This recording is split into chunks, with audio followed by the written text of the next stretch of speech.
आपने ये तो सुना होगा नाजरीन कि एआई यानी मसनूई ज़हानत करोड़ों नौकरियां निकल जाएगी, मगर बात अब बहुत बढ़ चुकी है। अब तो एआई शादी के बंधन में बनने वाले रिश्ते भी निकलने लगी है। जी हाँ, जापान में एक खातून ने ऐसा कदम उठाया कि मैरिज ब्यूरो और रिश्ते दिखाने वालों की रोज़ी पर लात मार दी। यही नहीं, शायद निकाह ख्वाह का किस्सा भी तमाम कर दिया। जी जनाब, जैसा मन ने चाहा वैसा जीवन साथी खुद डिज़ाइन कर लिया। मोहतरमा ने अपना एआई पार्टनर खुद चैट बोट टेक्नोलॉजी से डिज़ाइन किया और फिर रवायती शादी की तकरीब भी सजाई गई। मेहमान भी मदऊ किए गए, सफ़ेद लिबास पहने दुल्हन भी मौजूद थी और खुशी के जज्बात भी।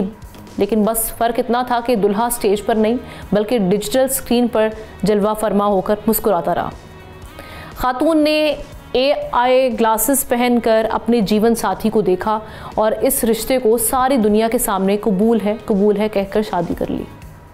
माहिरीन कहते हैं कि ये वाक़या इस बात की अलामत है कि एआई अब सिर्फ मोबाइल में नहीं, इंसानों के दिलों में भी दाखिल हो चुकी है। और ये महज एक शादी नहीं बल्कि इस बात की अलामत है कि इंसानी ज़िंदगी में एआई का अमल दखल कितना बढ़ चुका है। कल तक बातचीत हम देख रहे थे कि चैट तक महदूद थी, लेकिन अब जज्बात और रिश्तों की बारी आ गई है। लेकिन सोचने की बात यह है कि अगर यही रफ्तार रही तो कल को दिल का रिश्ता टूटने पर दोस्त कहेंगे कि एआई अपडेट कर लो, पुराना मॉडल था, साथ नहीं निभा सका। सब्सक्राइब करें और बेल दबाएं ताकि कोई खबर रह न जाए।